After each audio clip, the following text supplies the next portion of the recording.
Making headlines this hour. President Dr. Mohamed Muiz reaffirms his confidence in the continued expansion of Turkey's international partnerships, describing them as instrumental to advancing global peace and prosperity. First Lady Sajida Mohammed affirms that the Maldivian people throughout history have continuously developed and progressed in line with global changes. And Bank of Maldives, or BML, officially introduces Swipe, a new multi-currency digital wallet that offers seamless, instant and secure payments for Maldives and beyond.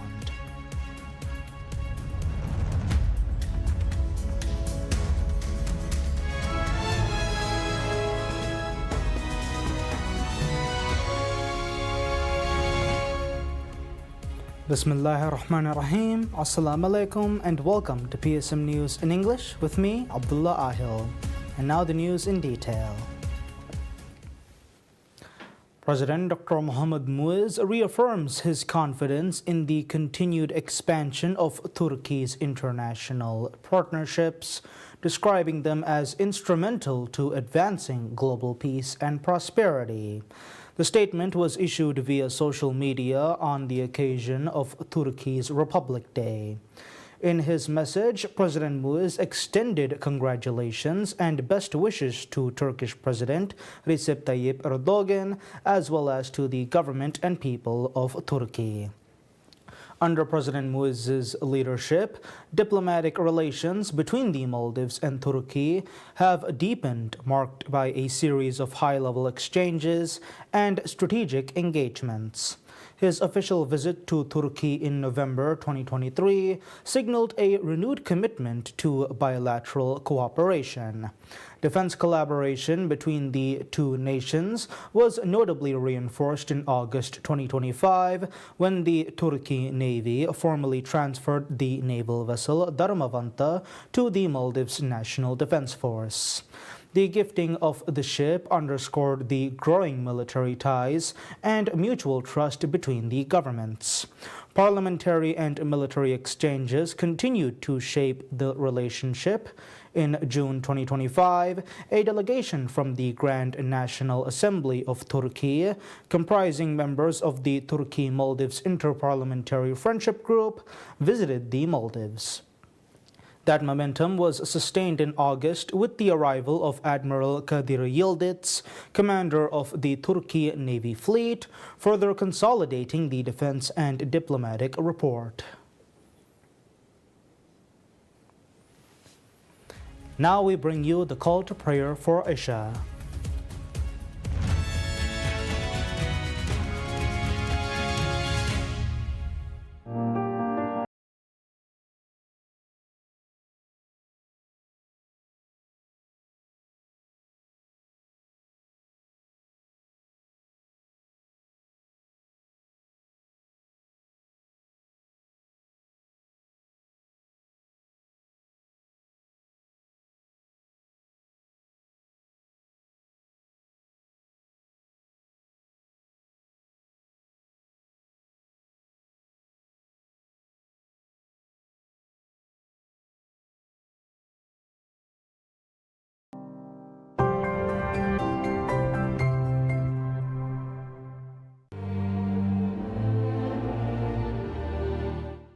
Allahu Akbar, Allahu Akbar, Allahu Akbar, Allahu Akbar. Ashhadu an la ilaha illallah. أشهد أن لا إله إلا الله.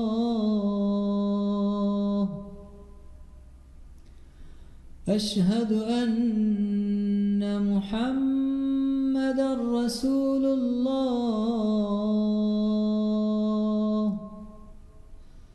أشهد أن محمدًا رسول الله. حي على الصلاة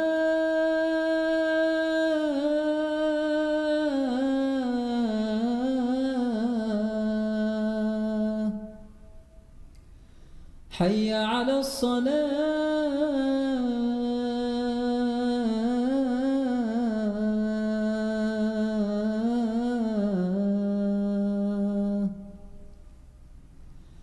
حي على الفلاح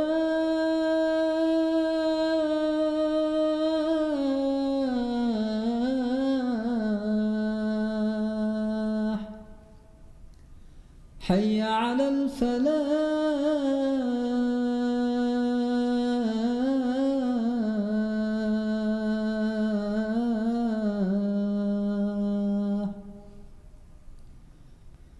الله أكبر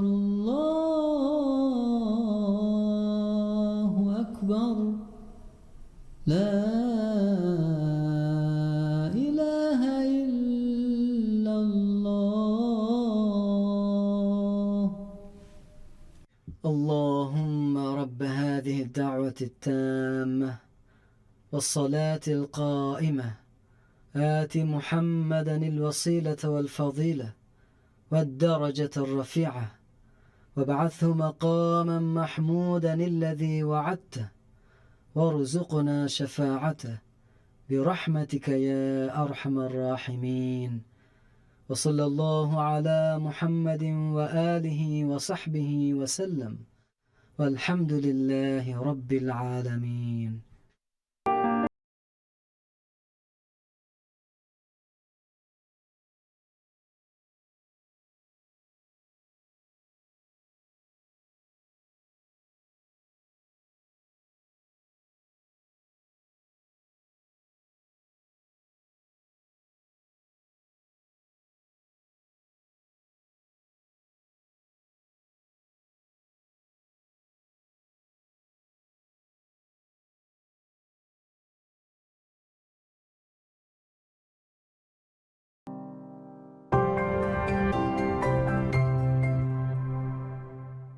ವರಎಕ್ಸ್ಪೋಯಕಿ A-level ಅದಿ ಓ-ಲೆವೆಲ್ ನಿಮ್ಮ ದಾರಿವರುಣ್ಣ ಮತೀ ತೌಲೀಮ್ಗೆ ಫುರ್ಸತ್ತ ಹೋದು ಮಮ್ಮಗು ಫಹಿಕೊದ್ದೇನೆ ರಣುಗೆ ಫುರ್ಸತೆ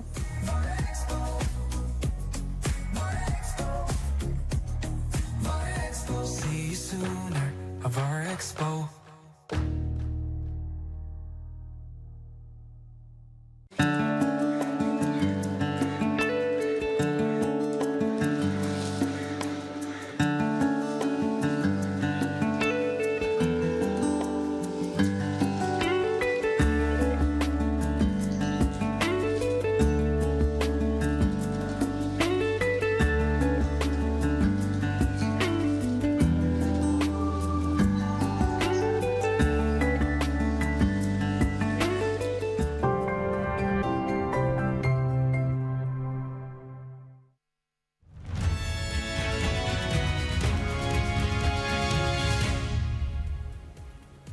Welcome back to our English news program. We continue with the local headlines. President Dr. Mohamed Muiz announces the dismissal of 2 deputy commissioners of the Maldives Customs Service following a parliamentary investigation into the illegal importation of cigarettes, signaling a broader effort to reinforce institutional accountability. The announcement was made via an official statement shared on social media in which President Muiz cited recommendations from the Parliamentary Committee on National Security Services, commonly known as the 241st Committee, as the basis for the action. Alongside the dismissals, the President confirmed that the Customs Service has been instructed to initiate disciplinary proceedings against 3 additional individuals in accordance with established customs regulations. The committee's inquiry centered on major breach involving the Maldives Customs Service.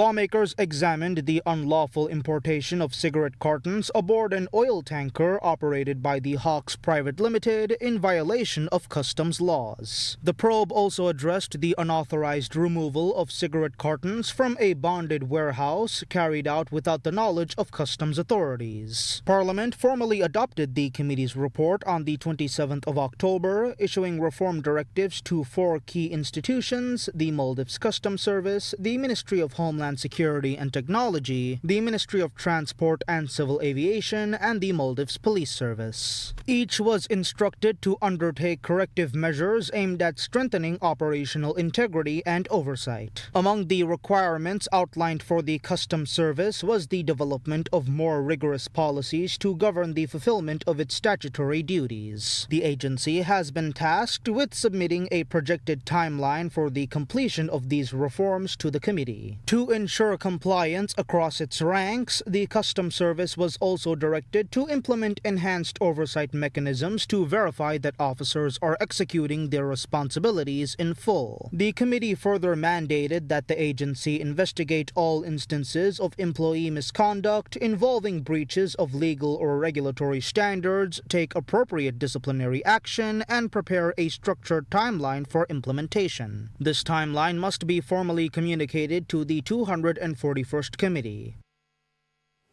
Vice President Hussein Mohammad Latif praises President Dr. Mohammad Muiz for demonstrating exemplary service as the nation's head of state, citing his unprecedented commitment to direct engagement with citizens across the archipelago.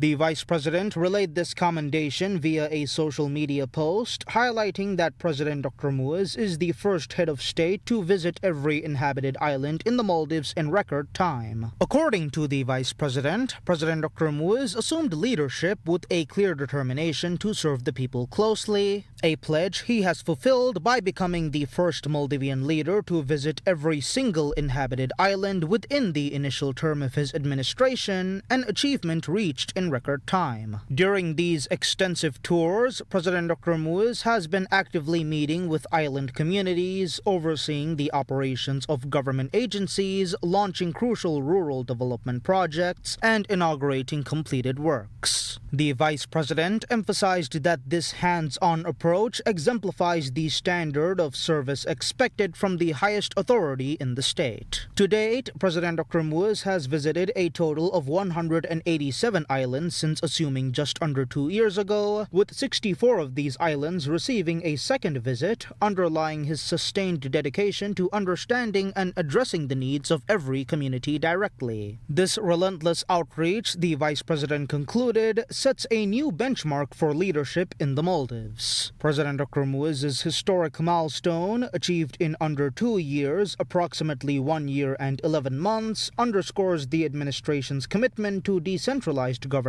and accelerating development across the archipelago. While previous heads of state have barely managed to visit all inhabited islands during their mandated 5-year terms, President Dr. Muiz's rapid completion marks a distinct break from traditional Maldivian political culture, which has long been criticized for centralizing decision-making in the capital, far removed from the daily concerns of rural citizens. President Dr. Muiz took office pledging to challenge this status quo, moving away from systems where policy was defined merely in an office in Male and committing instead to fulfilling promises through service and direct engagement with the people. The intensive travel schedule is central to President Dr. Muiz's promise to narrow the gap between the government and its people. Through this historic pace of travel and direct engagement, President Dr. Muiz is not only fulfilling a flagship campaign promise, but fundamentally reshaping the relationship between the government and its people.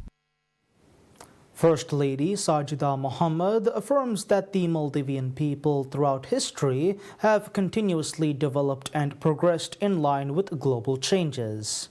Speaking at the opening ceremony of the Maldives Polytechnic Open Day Skillfest to mark the institution's 50th anniversary, the First Lady expressed confidence that all young people would utilize the opportunity for skills development. She paid tribute to the nation's history of innovation, noting the profound skills of older generations, especially evident in their masonry and carpentry work.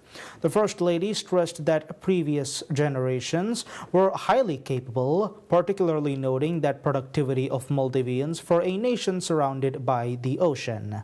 Concluding her address, First Lady Sajida acknowledged the Maldives Polytechnic's 5 decades of contribution to nation building, stressing that a country can only be successfully built through innovative ideas and productivity. She extended her sincere gratitude to all staff, both past and present, who have contributed to the institution's success.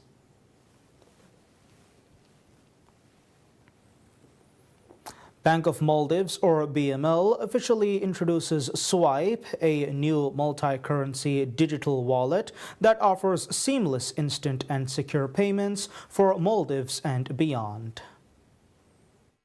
Swipe was officially unveiled by President Dr. Mohamed Muiz at a ceremony. The 100% Maldivian-developed digital wallet positions the Maldives and its fintech talent on the global digital financial landscape, and for BML, represents a significant milestone in achieving its vision of being the best digital bank in the region.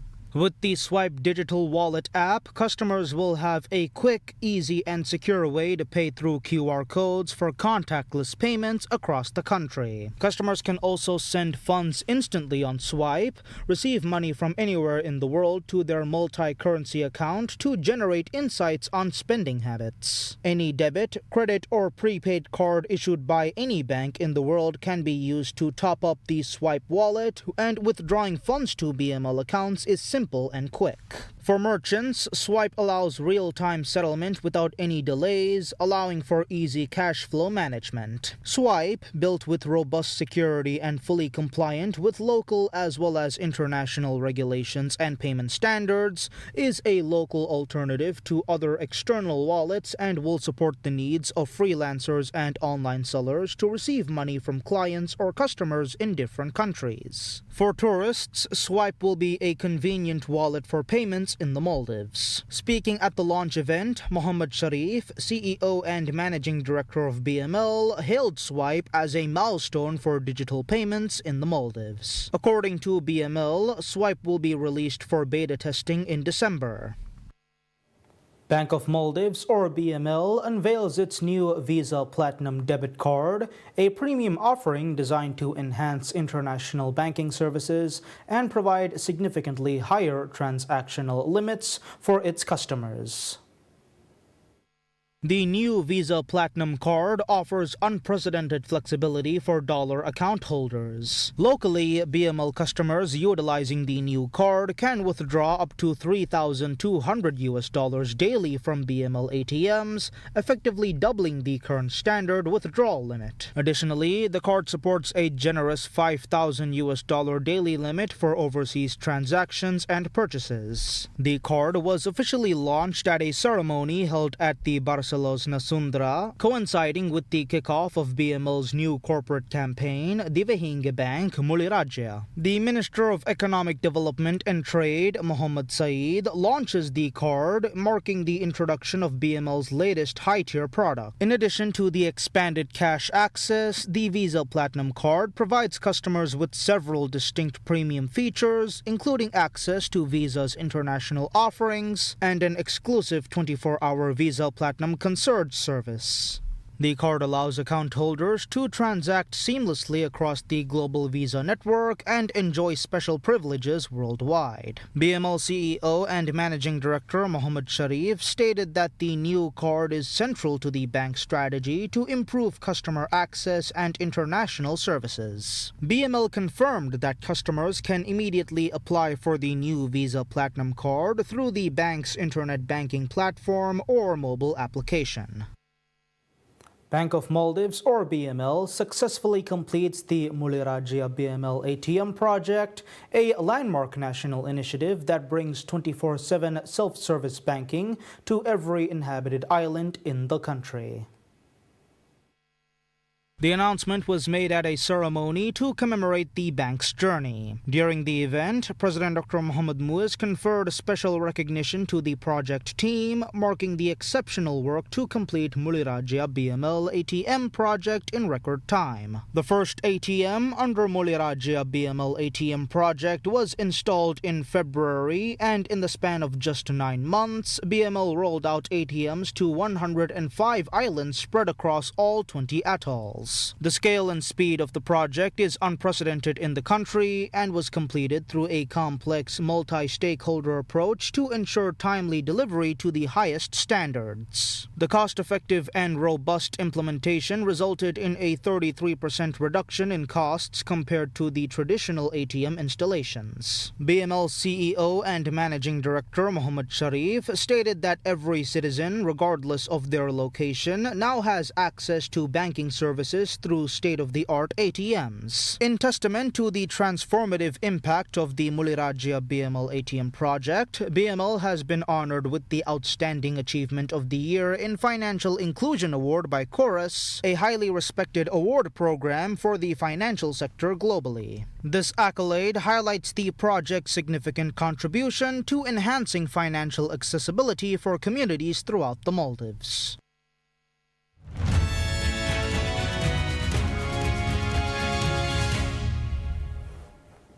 We now take a look at international business. NVIDIA CEO Jensen Huang says he trusts U.S. President Donald Trump's plans when dealing with China, where the company has 0% market share. Speaking with journalists after a keynote address with investors, Huang said the company plans to build the largest supercomputer ever for the U.S. government with 100,000 Blackwell GPUs and praised Trump's approach to energy as AI development will pull from different sources to continue growing. The United States is ahead in the AI race, and we have to stay ahead in the AI race. President Trump, on first day, has been very pro-energy growth. If not for that pro-energy growth perspective and that initiative, we would be in big trouble. There's no question about that. We need a lot more energy to sustain the growth of American industries. We're going to manufacture chips, which needs energy. We're going to manufacture systems that needs energy. We're going to manufacture AI that needs energy. Despite NVIDIA's withdrawal from the Chinese market, Huang said eventually coming back would mean a huge bonus for them. Both the first Trump administration and President Joe Biden clamped down on sales of NVIDIA's most advanced chips to China, but the second Trump administration has shown an openness to letting NVIDIA ship chips there. Huang has argued that NVIDIA needs access to some $50 billion in potential sales from the Chinese market to fund US-based research and development to maintain his company's legacy. International media has previously reported that Chinese developers still want NVIDIA's chips despite pressure from Beijing to purchase domestic chips from Huawei Technologies Corporation.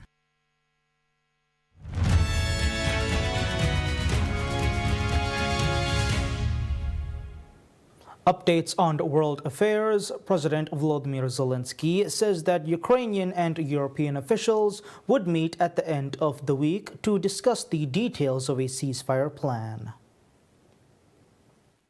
Zelensky said that a ceasefire with Russia was the first necessary step for a plan to initiate diplomatic efforts and added that advisors from both sides would meet in the coming days to discuss the plan's details. He made the comments at a joint news briefing with Dutch Foreign Minister David Van Wiel, who said the Netherlands would immediately offer $29 million to support Ukraine's urgent energy security needs. Today I told my colleague that we will offer immediately 25 million euros to support your immediate needs when it comes down to energy security, and my Prime Minister will be more than happy to join in a call in the smaller coalition to see what we can do in the short term to make sure you get through this winter. Russia has increased the number and intensity of attacks on Ukraine's energy system in recent weeks, targeting both power plants and gas facilities and forcing Kyiv to find ways of boosting gas imports.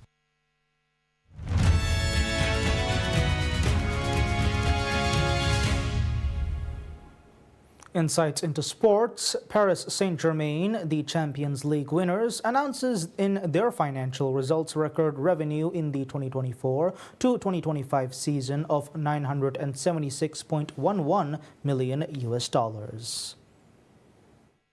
PSG, third in the Deloitte Football Money League, in January beat their previous revenue high of $937 million. The League One club generated 367 million euros of commercial revenues and $203 million from matchday income, with the Parc des Princes sold out for 170 consecutive matches. The 2024-2025 season was one for the history books as PSG won their first Champions League title plus the League One crown, French Cup and Trophée des Champions before losing in the Club World Cup final. Qatar Sports Investments took over the club in 2011. Revenue from the Club World Cup up to the quarterfinals was included in this season's financial report, while the latter stages will be reflected in next year's results. Despite record revenue, PSG registered an annual loss, although the club did not disclose the deficit. Last season, PSG reported a loss of approximately $69 million.